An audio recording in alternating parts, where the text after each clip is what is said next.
Olá, eu sou o professor Cláudio Branchieri e nós estamos aqui para falar hoje sobre eleições presidenciais e pesquisas eleitorais. Bom, o meu objetivo hoje aqui é tentar esclarecer para quem estiver interessado como interpretar os números das últimas pesquisas sobre a corrida presidencial. Tá? Ao mesmo tempo, após essa breve explicação de como se interpreta isso, nós vamos tentar fazer uma projeção de quem estaria mais propenso a vencer um eventual segundo turno. Tá? Também baseado em algumas hipóteses que a gente vai conversar durante esse vídeo aqui. Tá? Então nós vamos aqui começar a explanar quais são as etapas. Num primeiro momento, nós vamos dar uma olhadinha nas últimas 3 eleições.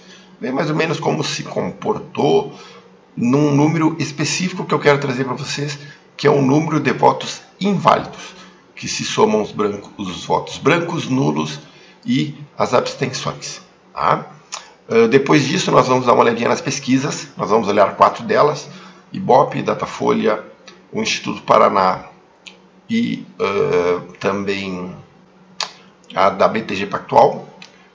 E depois, a partir dessas pesquisas, a gente vai tentar fazer um exercício aí para ver como é que anda a corrida presidencial. Ok? Vamos lá. Aqui estão mais ou menos os números de votantes brancos, nulos, abstenções e votos válidos das 3 últimas eleições. Tá? Então, a primeira coisa interessante observar é o seguinte, ó.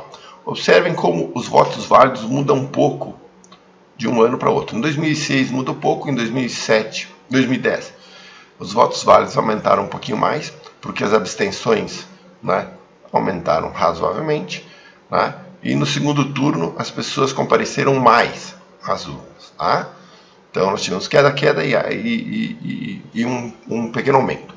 Nada que seja efetivamente muito significativo, mas é só para saber que os votos válidos do primeiro turno, em princípio, se repetem no segundo turno com variação de 1%. Tá? Nós tivemos o menor número de brancos, nulos e abstenções foi aqui em 2006, quando ficou ao redor de 23%. Tá? Já em 2010, quando nós tínhamos, aqui obviamente o presidente Lula, o ex-presidente Lula estava participando, contra Geraldo Alckmin, né? Então Lula tinha um poder de atração de pessoas à urna, né, maior do que Dilma em 2010, tá? Quando nós tivemos uma quantidade de votos inválidos razoáveis, né? Rodando entre 25% e quase 27%. Em 2014 também a mesma coisa, né? Sendo que no segundo turno entre Dilma, aqui Dilma disputou com Serra, aqui a Dilma disputou com o Aécio Neves. Tá? Bom, então, dependendo aqui, eu vou dizer o seguinte, ó, a média de de brancos, nulos e abstenções nos últimos 3 anos foi de 25,54%, certo? Então, é um número que nós vamos usar até para dar uma olhadinha depois como é que as pesquisas indicam, que número elas indicam para cá, ok? Beleza, então vamos lá. Dito isto, aqui estão as 3 pesquisas eleitorais, ok? Qual é o primeiro número que eu quero chamar a atenção para vocês? O primeiro número é este aqui, ó. É a quantidade de eleitores aptos a votar segundo o TSE. Ou seja, 147 milhões de brasileiros estão aptos a votar nas eleições de 2018. Ok? Aqui estão os candidatos e o percentual, segundo o Datafolha, o Ibope, o BTG Pactual e a Paraná Pesquisas. Nós não vamos debater muito cada uma, nem metodologias, né? O que é interessante saber? O Bolsonaro, que é o líder, tem um pico de 30%, mas tem uma mediana aqui de 26% aparecendo em 3 pesquisas, né? Sendo que o Paraná joga para 26,6%. O Ciro Gomes já 12, 12, 11, 13, o Haddad 13, 8, 8, 13. O Haddad chama atenção que a única pesquisa que coloca ele também é a do Datafolha, né? Já o Alckmin é 9, 9, né? Algo ao redor de 9, a Marina também, né? Um Paraná Pesquisas pega um pouquinho mais para ela, quase 11, né? Mas basicamente não há muita variação, né? A não ser o Haddad ali e o Bolsonaro no caso do BTG Pactual, né? O Datafolha aponta de uma tendência de 19% de votos inválidos, né? Já o Ibope aponta 26%, BTG 23% e o Paraná Pesquisas 21,8%. Ou seja, quem está mais próximo da média histórica é efetivamente o Ibope, né? Ou seja, 26% dos brasileiros não votaram, não vão, digamos assim, usar seu direito ao voto nessas eleições, porque o não sabe, não respondeu. Provavelmente, claro, o que acontece aqui? Provavelmente esse cara aqui é o cara que vai se abster na hora da votação, né? Claro que vai ter esse jeito que não vai estar no domicílio eleitoral, tem uma série de circunstâncias desculpa, que vão se repetir. Mas é só para a gente saber o seguinte, ó. Aqui eu fiz a média. Aqui é uma média ponderada dos 4 institutos, né? Então ela aponta aqui que o Bolsonaro tem hoje mais ou menos, vamos lá, 40 mil votos, né? 40 milhões de votos. Ciro Gomes teria 17 milhões e 600, Haddad 13.700.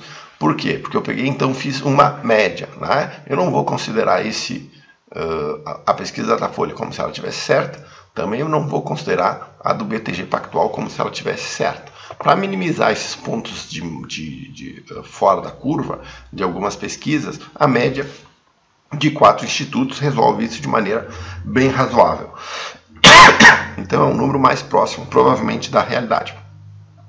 Nós vamos usar este número aqui, ó, de brancos, nulos e abstenções. Ou seja, que a quantidade de voto inválido vai ser mais ou menos isto aqui. Por que é importante saber isso aqui? Porque para quem está líder, quanto maior for o número de abstenção, mais perto ele está de ganhar no primeiro turno. Né? Se a abstenção, por exemplo, hoje fosse, vamos dar um chute, 50%, o Bolsonaro estaria eleito. Né? Quanto maior a abstenção, maior a vantagem de quem está na frente. Então, obviamente, definir a abstenção é uma questão relevante. Né? Outra coisa, todas essas pesquisas, esses percentuais que os institutos de pesquisa revelam são sobre os votos totais, né? Ou seja, é sobre este número aqui. Então, o Bolsonaro tem 26% de 147 milhões, o Ciro Gomes tem 13% de 147 milhões e assim por diante. Mas as eleições não se decidem em cima dos votos totais e sim em cima dos votos válidos. Então, para nós, o que é relevante? Quais são os votos válidos? Porque se o Bolsonaro tivesse 40 milhões de votos e só 80 milhões forem votar, né, o Bolsonaro está muito perto de ganhar o primeiro turno. Então a gente precisa definir quais são os próximos, qual é o número esperado de votos válidos, certo? Isso nós vamos dar uma olhadinha daqui a pouco. Vamos lá, vamos ver. Aqui então são os votos válidos segundo a expectativa de votos válidos, né? Então, no nosso exercício aqui, eu vou dizer que nós esperamos que 114 milhões de pessoas vão às urnas, mais ou menos isso, mais ou menos 114 milhões vão às urnas agora no dia 7 de outubro. Vamos voltar uns slides, vamos ver quantos foram nas outras eleições. 96 milhões praticamente, para 102 milhões e 104 milhões. Aqui no máximo até aumentou aqui, 105 milhões. Vou pegar os pontos de máximo, né? 96, 102, 105. Ou seja, 114 parece uma expectativa grande de de eleitores que vão às urnas. Mas por que ele está um pouquinho alto? Porque a expectativa aqui é de 22,5, mais ou menos, né, de votos inválidos, quando a média nas últimas eleições foi de 25, ou seja, esses 2,5 aqui representam quase 4 milhões de brasileiros. Teria que fazer a conta ali, mas é isso aí, mais ou menos isso, uns 4 milhões de brasileiros. Né? Então daqui a pouco a gente pode esperar algo entre 110 e 114 milhões de pessoas indo às urnas. É isso que vai acontecer. Se for entre 110 e 114, o vencedor terá que fazer entre 55 milhões e 57 milhões de votos. Né? Então é isso que a gente tem que perceber. Outra coisa, Bolsonaro tem na média,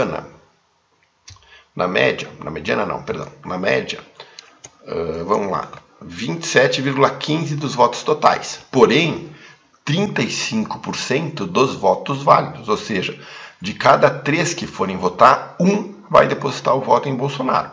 Tá? Ciro tem 11,98%, quase 12%, Haddad 9% e assim por diante. De novo, isso aqui é a média dos 4 últimos institutos e é essa aqui que nós vamos usar. Certo? Vamos para o próximo slide. Então, o que nós temos aqui? Nós temos 147 milhões de brasileiros que estão aptos a votar. A média das 3 últimas eleições foi esta aqui, 25,54%. Se eu adotasse esse critério, nós poderíamos esperar algo entre 109 e 110 milhões, que é o que eu acabei de falar. Metade mais um disso é 54 milhões e 840 mil, certo? Então, se isso for a esperança, isto aqui é o que o eleito tem que fazer. 50% mais um voto. Mas nós vamos usar este número aqui, ó. Ou seja, vamos usar a média das pesquisas. Né? Então nós teríamos uma expectativa de 114 milhões de votos válidos. Isto aqui é pior para quem está na frente. Né? Todo cara que está atrás, que está atrás na corrida, quer que a abstenção seja menor. Né? Quem está na frente quer que a abstenção seja maior. Né? Então nós vamos estar entre esses dois números para saber quem vai ser o presidente. Então ele vai precisar entre 54 milhões, 55 e 57 milhões. Esse é o número. Né? Desses 55 milhões, por exemplo, o Bolsonaro tem 40, falta 15. Né? Já Ciro Gomes tem 17, falta 40 milhões. Não é uma tarefa fácil, só para a gente poder ter uma noção do tamanho do desafio. Tá? Bolsonaro está a 17 milhões de votos de ser presidente, Ciro Gomes está a 40 milhões de votos de ser presidente. Também é fato que a chance de Bolsonaro ganhar no primeiro turno é pequena. Por quê? Porque ele teria que pegar o equivalente a todos os votos do segundo colocado, do Ciro Gomes. Ou seja, a não ser que os institutos estejam mentindo todos ao mesmo tempo e na mesma direção, o que eu acho que não é tão provável, não acho que seja bem provável, né? É pouco provável que o Bolsonaro leve no primeiro turno. É muito pouco provável. A não ser que o voto útil, mesmo que o voto útil de candidatos, talvez que estejam mais, digamos assim, dentro do espectro político do Bolsonaro, como Amoedo, talvez o Álvaro Dias, mesmo que esses votos migrassem 100% para o Bolsonaro, ainda assim ele não se elegeria no primeiro turno. Ele teria que roubar votos da Marina, talvez do Alckmin, ou seja, 17 milhões de votos. Ah? Ou seja, qual é a chance disso acontecer? É que os institutos estejam errando na metodologia, né? Mas nós não vamos discutir sobre isso aqui, vamos imaginar que ele está correto. E que o Bolsonaro tenha mais que 35% dos votos válidos hoje. Vamos observar as próximas pesquisas. Né? Então aqui está o nosso número. A necessidade de voto para ser eleito a gente já viu aqui. Né? O que eu fiz agora? Eu peguei também a mediana das pesquisas e classifiquei por minha conta o espectro político de cada candidato. Até para saber quantos votos tem a esquerda, quantos votos tem a direita, centro. Né? Então, obviamente, eu coloquei o Bolsonaro como da direita, assim como o Cabo Daciolo. São efetivamente os dois candidatos que não tem absolutamente nenhuma dúvida, não há absolutamente nenhuma dúvida em relação a qual o posicionamento deles. Assim como não há dúvida que Ciro Gomes é de esquerda, Fernando Haddad é de esquerda, a Vera Lúcia do PSTU é de esquerda e o Guilherme Boulos do PSOL são de esquerda. Eu vou desconsiderar aqui o João Goulart Filho, que seria de esquerda, e o Emael, que seja de direita, porque eles não pontuam nas pesquisas, então vão fazer lá 30 mil votos, 100 mil votos, nada. Tá? Aqui talvez comece mais alguma polêmica, né? Obviamente a Marina não é totalmente de esquerda, como é, por exemplo, Boulos, mas ela está do centro para a esquerda, assim como o Geraldo Alckmin, né? Já que o PSDB jamais escondeu o fato de que ele é um partido com, na certidão de nascimento do PSDB está, né, registro pai à esquerda. Tá? Mas, obviamente, é um partido mais pró-mercado, por isso que ele é de centro-esquerda, a Marina também é de centro-esquerda. Tu teria um Amoedo de centro-direita, o próprio Amoedo se nega a classificar-se como direita, mas, obviamente, ele é um defensor do livre mercado, de por exemplo, desarmamento, contra o desarmamento. Então, eu posso dizer que ele é de centro-direita. Ele não é de direita porque ele não é conservador. O Partido Novo não é conservador, então eu vou dizer que ele é centro-direita. E o Meirelles e o Álvaro Dias eu vou botar no espectro especificamente do centro. O Meirelles é claro, porque ele é do MDB, e o Álvaro Dias também é uma concessão, porque não seria bem de centro, mas ele está mais à direita do que o PSDB, que era o partido que ele estava. Né?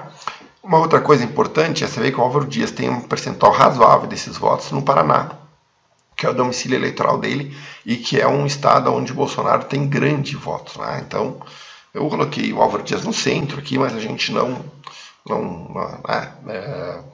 eu acho que está justo, bem classificado aqui.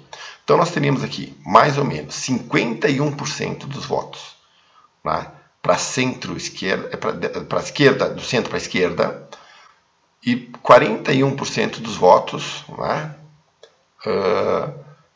mais ou menos 41,5% aqui, do centro para a direita. Ou seja, aqui a esquerda é maior que a direita aqui, como era de se esperar, porque o Brasil está há muito tempo nas mãos de governos de centro-esquerda ou de esquerda. Né? Ainda não veio os revolucionários, né, como é o PSOL e o PSTU, mas sempre teve na mão da esquerda. E aqui nós temos, né, os 8% aqui mais ou menos do centro, representado pelo Álvaro Dias e pelo Henrique Meirelles. Fechado? Só para a gente ter uma ideia, a esquerda em tese está atrás. Certo? Mas nós temos uma coisa que a gente jamais pode esquecer, que é o seguinte, que é o chamado antipetismo, que você pode encontrar aqui, né? Mesmo na centro-esquerda. Né? Mesmo que o Fernando Henrique não goste da ideia, né, de perder para centro-direita ou direita, a gente não pode negar isso. Beleza. Então a gente viu que o Bolsonaro provavelmente vai estar no segundo turno. Ninguém tira isso dele, que ele provavelmente não vai ganhar no primeiro turno, né? Que ele não vai ganhar no primeiro turno, que a direita está em desvantagem em relação à esquerda, que nós vamos ter mais ou menos 114 milhões então de votos válidos, né? Para esta eleição, e que quando eu coloco esses 35%, o Bolsonaro já está quase com 40 milhões de votos, faltando 17 milhões. O que nós vamos fazer agora? Nós vamos fazer uma simulação num segundo turno entre Bolsonaro e Ciro Gomes, Bolsonaro e Haddad e Bolsonaro e Alckmin. A partir daqui eu vou excluir, porque eu não acredito que a Marina está em queda, não vai mudar essa perspectiva. Amoedo, Meirelles e Álvaro Dias estão muito longe de qualquer perspectiva de segundo turno aqui, então não tem sentido. Certo? Bom, o que nós vamos fazer agora? Nós vamos ver como ficaria um segundo turno entre Bolsonaro e Haddad. Antes de nós explicarmos as minhas conclusões, eu preciso falar das premissas. Ok? Premissa número 1. Os votos válidos serão de 114 milhões. Lembrando que isso aqui desfavorece Bolsonaro, favorece qualquer um abaixo. Né? Aqui estão os 35% de votos válidos que Bolsonaro tem no primeiro turno, segundo os institutos de pesquisa, né? E aqui é os 12,02 da média do Haddad, também no primeiro turno. O que é importante saber? Obviamente, o Haddad vai ter mais votos que 12%. 12% não leva o Haddad para o segundo turno, portanto, eu não poderia fazer essa simulação com ele aqui. Depois eu vou dizer para vocês como eu corrijo essa premissa, tá? Isso é relevante, 114 e 35% dos votos válidos, certo? O que eu vou fazer aqui? Olha só, aqui estão os candidatos e aqui estão o espectro político de cada candidato, concordam? O que eu vou fazer agora? Eu peguei, no caso dos partidos de esquerda aqui, o que eu vou decidir? O que vai ser relevante? Por exemplo, o Bolsonaro tem 40 milhões de votos e aqui o Haddad deve ter uns, sei lá, 15 milhões de votos. O Bolsonaro precisa de 57 milhões, certo? Eu preciso saber quanto ele vai receber de transferência dos caras que ficaram fora do segundo turno, e a mesma coisa do Haddad. Tá? Quanto que o Haddad vai receber de transferência dos partidos que ficaram de fora do segundo turno?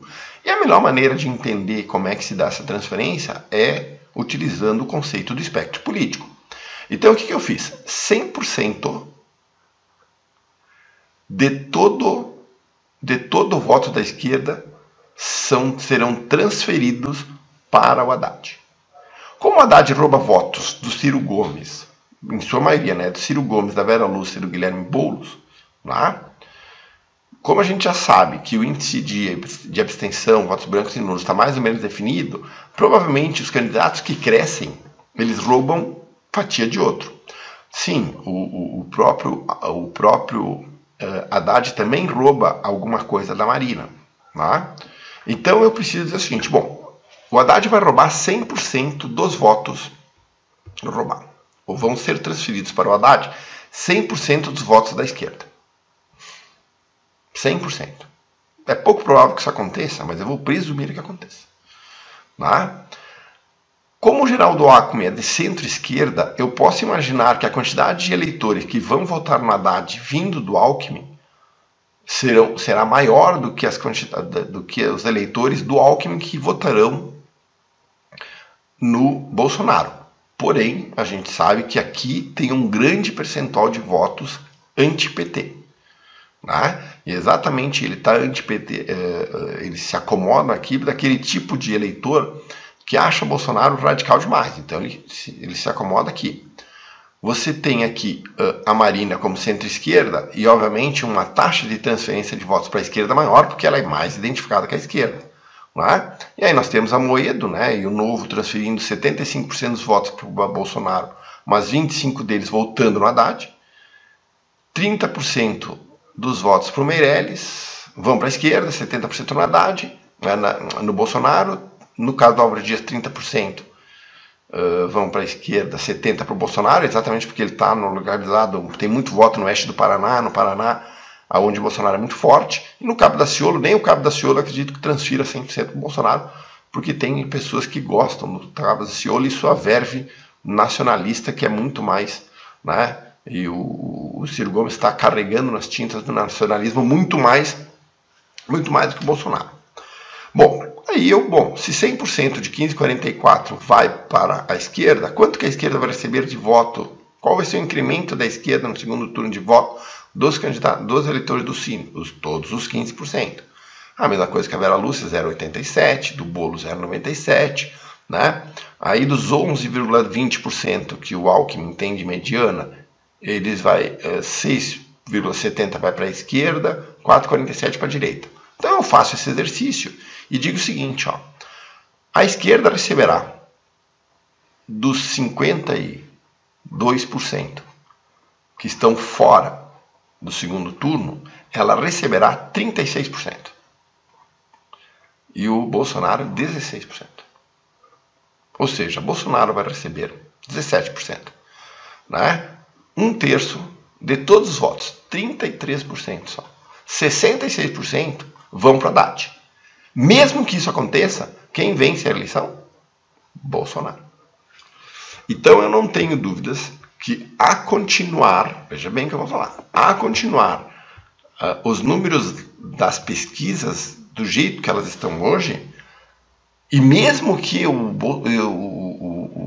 o Haddad continue no crescimento, roubando votos do Ciro Gomes ou da Marina, mesmo assim é pouco provável que Haddad vença Bolsonaro. Ele vai perder deve perder por uma margem aí de quase 5 milhões de votos. Então, eu não tenho lá muitas dúvidas a dizer que num eventual segundo turno entre Bolsonaro e Haddad, dá Bolsonaro. Dúvida zero. As pesquisas apontam isso. Eu tenho minha dúvida é nenhuma. Elas apontam empate. Eu duvido desse empate. Ele não vai acontecer. A não ser que essas taxas de transferência sejam... Mas elas são muito conservadoras. Elas são muito pró. Veja bem, de cada 3 votos, 2 vão para Haddad e 1 só vai para Bolsonaro. Elas são muito pró Haddad. É pouco provável que essa taxa converta mais ainda para o Haddad. Fechado? Numa eventual segundo turno entre Bolsonaro e Ciro, o que nós teríamos aqui? Nós teríamos o Bolsonaro com os mesmos 35 e o Ciro com 15,44. A premissa é a mesma, 100% dos votos da esquerda migram para o Ciro. Né? No caso da Marina e do Alckmin, eu imaginei que de cada 4 votos, 3 vão para o Ciro e 1 para o Bolsonaro. É uma taxa de conversão significativa. Tá? Aí nós matamos aqui. Já Amoedo, Henrique, sendo que, veja bem, só aqui eu tenho 23% quase de votos. Já Amoedo, Meirelles e Álvaro Dias, né, eu tenho pouco mais de quase 15%. Né, um pouquinho mais de 15%. Já esse, imagino que esses 3 também se convertam de 3 para 1, né, a cada quase voto, só que pro Bolsonaro aqui, ok? No caso da Amoedo, por uma afinidade de programática, né, assim, pelo menos no campo econômico, com o Bolsonaro, o Henrique Meirelles, obviamente o pessoal do MDB, alguns fizeram parte dos movimentos pró-impeachment, eu não acredito que votariam num cara que nem o Ciro. Né? E o Álvaro Dias, de novo, porque a base dele é muito forte no Paraná, onde o Bolsonaro é muito forte. Então, todos os votos do Álvaro Dias, eu diria hoje que são quase 100% do Bolsonaro, mas nós estamos aqui. E o Cabo Daciolo, que talvez teria uma migração maior do que no Haddad para a esquerda, porque deve ter bastante, digamos assim, eleitores do Daciolo que gostam dessa verve nacionalista do Ciro. Então nós teríamos um incremento de 34 para o Ciro e 15 para o Bolsonaro, ou seja, dos 50%, Bolsonaro fica com 30% só. E o 30%, 50%, ou seja, 15%, né? Estou parecendo a Dilma aqui falando de números. Dos 50% de votos que estão em disputa, 35% vai para Ciro Gomes. Tá? Já 15% apenas vai para Bolsonaro, ou seja, 2 para 1, ou seja, menos de 30, quase 30% apenas dos votos que vão migrar iriam para o Bolsonaro, ou seja, é bem conservador isso. O que acontece? Bolsonaro vence. Tá? Por uma pequena margem, mas vence. Ou seja, a se manter os números onde o Bolsonaro tem mais que o dobro de votos que o Ciro nas pesquisas eleitorais, também acho que o Ciro não reverte, porque a taxa de conversão no segundo turno teria que ser muito grande. Muito grande. Tá? E aí, finalmente, nós temos aqui Bolsonaro versus Alckmin. Né? O Alckmin, então, uma questão mais vou te falar para vocês, que ele está com menos, né? O Alckmin não vai para o segundo turno com 11,19, mas eu preciso partir dessa premissa. O que se entende aqui? Né? Que dos 46, aqui somariam 46% dos votos válidos Alckmin e Bolsonaro, e estaria em disputa os 54% dos votos válidos dos outros candidatos. Desses 54%, na nossa simulação, 38% vão para o Alckmin e 16% só vão para Bolsonaro. Ou seja, não chega aqui nós estamos falando de 27%, 28% mais ou menos de transferência, né? É quase 4-1. Ou seja, de cada 5 votos, 4 iriam para o Alckmin, muito perto disso, e isso apenas 1 para o Bolsonaro. Mesmo assim, Bolsonaro venceria Alckmin até por uma razão um pouquinho melhor, mais fácil do que ele teria no caso do Ciro Gomes, né? Então, Bolsonaro venceria com muita facilidade o Haddad, não teria tanta facilidade no caso do Ciro Gomes, mas tem mais facilidade no Alckmin. Veja bem, e quais são os meus critérios? Nesse caso aqui, o Bolsonaro só tem a conversão a seu favor do Daciolo. O Centrão fica meio a meio, tá? Na minha estimativa. Ou seja, no eventual segundo turno do Alckmin com o Bolsonaro, metade é para o Alckmin, metade para o Haddad. Desculpa, metade do Alckmin, metade para o Bolsonaro. Do Henrique Meirelles, metade para o Alckmin, metade para o Bolsonaro. Do Álvaro Dias, metade do Alckmin, metade do Bolsonaro. Do Haddad, do PT, 90% para o Alckmin, só 10% para o Bolsonaro. Ciro Gomes, 75% para o Alckmin, 25% do Bolsonaro, de todos os votos que eles fizerem. Marina Silva, 75% para o Alckmin, 25% para o Bolsonaro. Né? Vera Lúcia lá e o Guilherme Boulos, botei meio a meio. Né? De qualquer forma, a vantagem do Bolsonaro seria de 2 milhões de votos. Realmente não é uma vantagem, digamos assim, segura, né? Mas, de novo, para que eu possa, o Bolsonaro, o Alckmin teria que crescer, né? Porque com 11,19 ele não vai para o segundo turno. Ele não vai crescer tirando votos do Bolsonaro, ou seja, o Bolsonaro, dentre todos os candidatos, é aquele que tem a maior certeza de votos, mais de 80%, então o Alckmin com certeza não tira voto do Bolsonaro.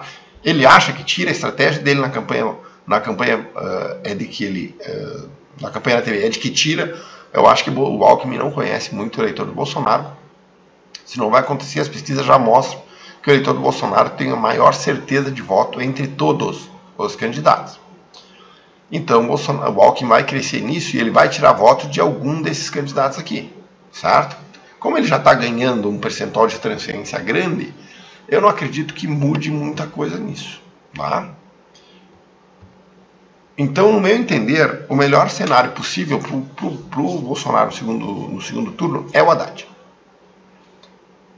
O segundo melhor cenário seria o Alckmin, né?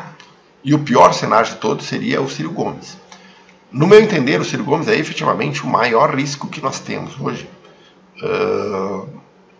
Porque ele é um cara que tem uma oratória razoável, mesmo que ele omita ou minta em quantidade razoável de dados econômicos, né?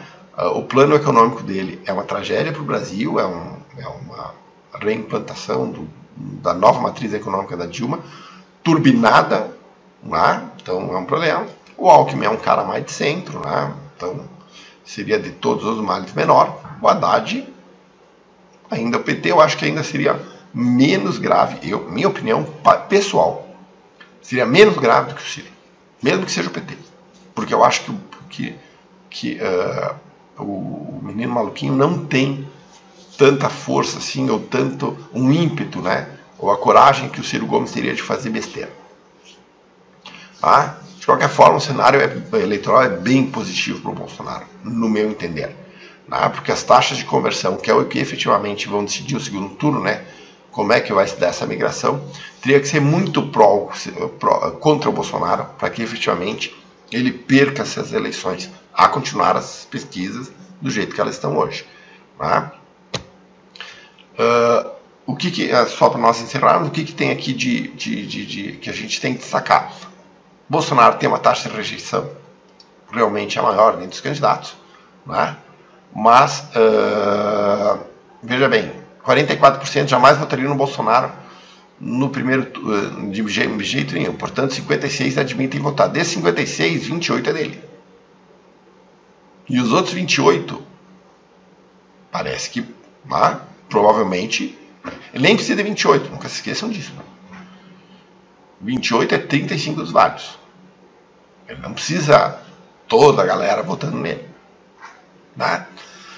Outra coisa, que eu acho, eu não gosto dessa taxação. Como você tem que escolher mais de um candidato, por exemplo, vamos imaginar alguém que escolheu Bolsonaro e Ciro. E os dois vão para o segundo turno. Ele vai ter que escolher um dos caras que ele votaria de jeito e maneira.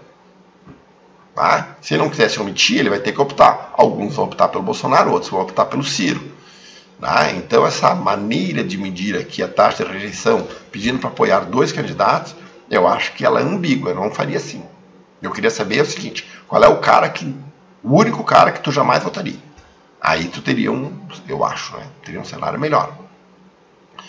Finalmente, a gente não pode esquecer o seguinte, ó, Bolsonaro lidera entre os homens e entre as mulheres, certo? Sendo que o segundo colocado entre as mulheres tem 13%. Entre os homens, então, é um balaio legal, é uma surra, quase 3-1 que o segundo colocado. Tá?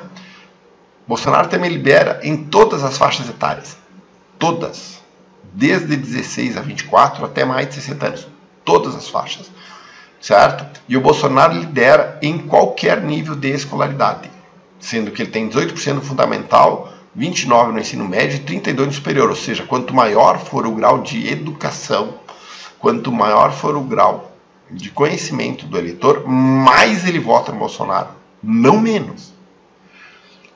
Ele lidera em todas as faixas de renda, inclusive a de 2 salários mínimos, incluindo a da parcela mais pobre da população, né? Sendo que ele efetivamente está liderando com mais folga naquela parcela entre 5 e 10 salários mínimos, que é onde tem profissionais liberais aqui, que seriam os caras que ganham até 10 mil reais por mês, né? Que seria a classe B. Classe B mais ali, né? Não é a classe A, mas seria uma classe alta. A única, e das 5 regiões do Brasil, o Bolsonaro lidera em 4. Região Sul é a maior vantagem, junto com o Centro-Oeste, por causa da questão agrícola, onde o Bolsonaro é muito forte no campo. A região Sudeste, né, a gente tem aqui Minas e Rio, que o Bolsonaro não está tão forte. A região Norte, o Bolsonaro também lidera com alguma folga. Ele só perde no Nordeste, por onde ele fica em terceiro lugar, onde ele fica com 16%, sendo que o primeiro colocado lá é o Ciro Gomes com 18% e o Haddad é 17%. Eu tenho até que daqui a pouco tenha invertido alguma coisa aqui, mas é isso aí. O Bolsonaro é terceiro dentro da margem de erro, inclusive. Ou seja, Bolsonaro lidera em qualquer coisa que tu olha. Entre homens e mulheres, todas as faixas, por escolaridade, por renda, por região. Não é? Ou seja, isso significa que o voto dele é bem consolidado. Ele não precisa de um voto específico ou de uma região específica para ganhar o voto. Né? Ou de um eleitorado específico. O eleitorado dele está espalhado em toda a camada da sociedade e o eleitorado dele representa o país melhor do que qualquer outro. Né? Então é isso. Eu espero que a gente tenha, primeiro, tido um bom papo. Eu quero agradecer você por ter assistido esse vídeo. Espero que tenha contribuído para você entender como funcionam as pesquisas, o que elas demonstram, o que significam os números, como interpretar. Né? Concordando ou não a respeito do meu exercício ali de futurologia, espero que vocês tenham gostado. Se inscreva no meu canal se vocês quiserem acompanhar mais alguma análise. Eu ainda vou ter cenários econômicos que eu vou botar aqui, outras análises políticas se eventualmente houver oportunidade. Foi um prazer ter estado com vocês. Até o próximo vídeo. Até mais.